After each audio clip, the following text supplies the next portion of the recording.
Woody, final game of the season today at the county ground against Cheltenham. How's your preparation been for this one? Yeah, obviously we've had the big transition like we have in the last few games. The boys have been in and around the first team. Training group's still been small, but yesterday and today and the rest of this week, all of the under-18s will be together to finish off this week, and then next week and their season will be done. So naturally the under-18 season goes a little bit longer than the first team season. We've got the last game this evening against Cheltenham at the stadium, so it'd be good to finish on a positive note. Although not a lot riding on tonight's game, it will give you a lot to assess and look at ahead of next season.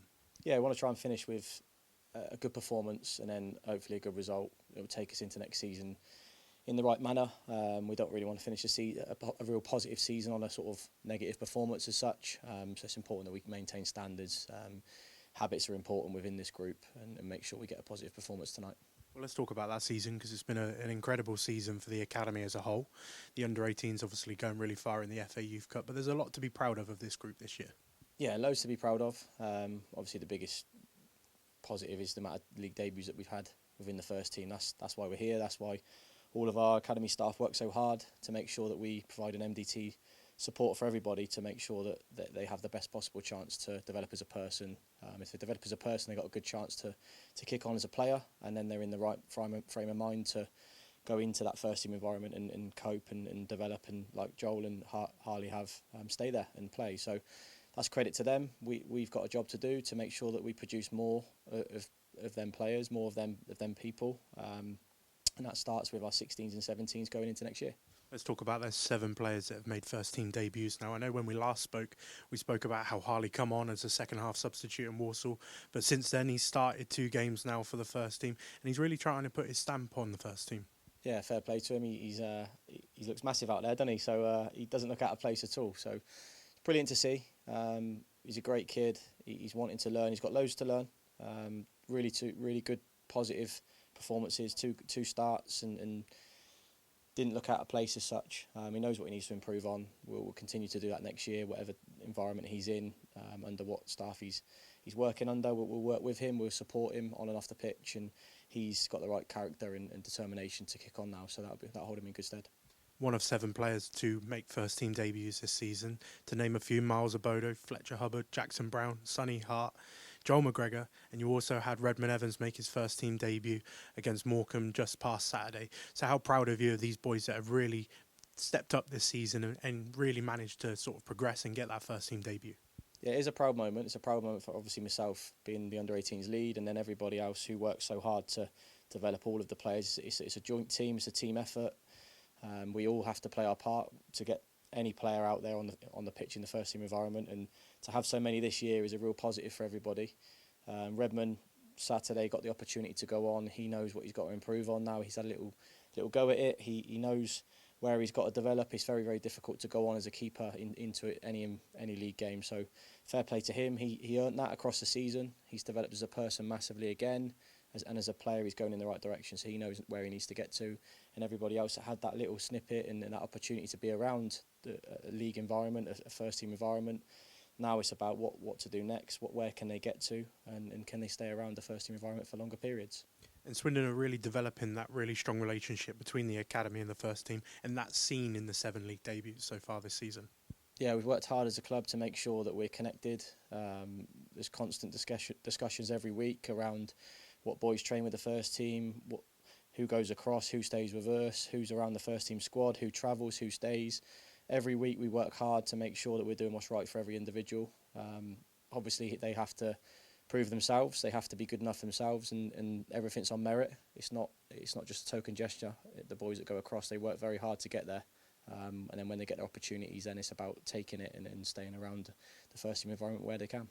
We spoke a little bit about those players that can be coming through next year and the under-16s making that transition to their scholarship programmes. But I know on the bench last game against Oxford United, you had 2 really exciting prospects, under-14s. Tell us a little bit about them. Yeah, so we had an opportunity because of the squad size to put the under-14s on the bench. So Breezy and Zach went on the bench last week. They were playing across on the under-16s pitch, so we named them on the bench. We managed to get them on. That was great for them.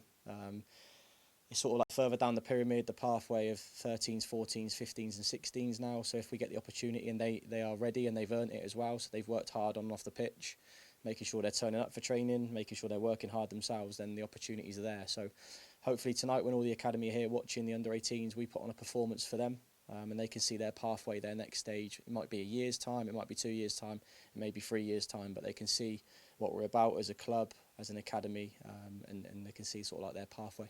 It's really important to note that the game this evening is at the county ground, and it gives you a really good opportunity to get those other academy age groups in, so you can be part of one as a massive group of part of the academy. Yes, on Saturday we went across to New College where our 7s, 8s, 9s and 10s train. We had a little sort of six-a-side like game, under-18s against the younger players, so that was great for role models and role modelling across the pathway, sort of like start where you start and where you end.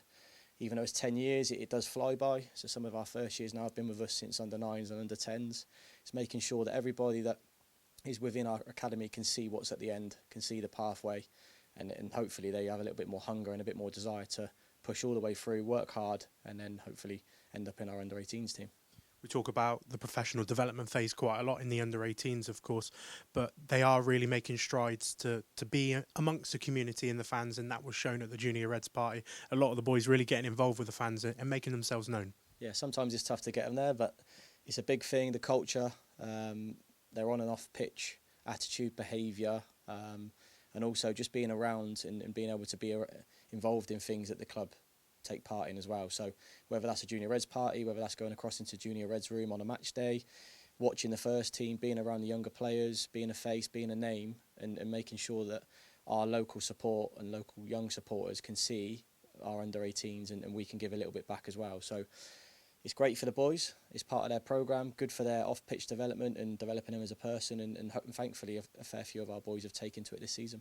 Before we talk about your opponents this evening, let's talk about some of those under-17s that are going to step up now next season. Connor Britchard, Stanley, George Alston, Botan Amin, Miles Amodo. It's a really big time for them to step up now as they move to under-18s football and a really pivotal part in their footballing journey.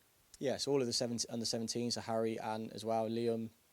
It's a big step making that transition from first year into second year. Now they need to step up.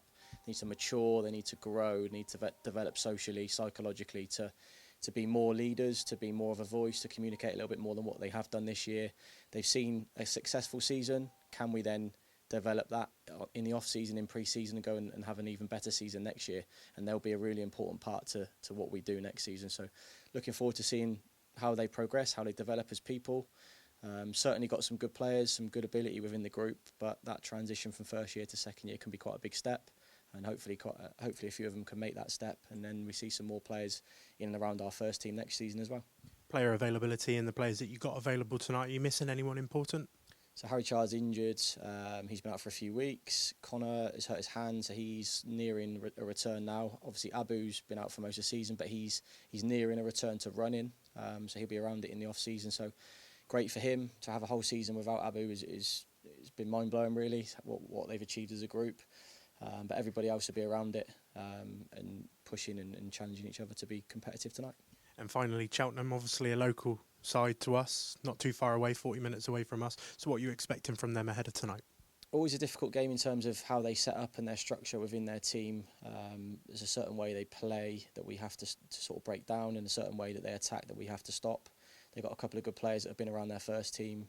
They've got good staff, good coaches. So it's always it's a game that we've got to earn the right. We've got to pass the ball properly, make sure we break the lines, make sure we're attacking and exciting.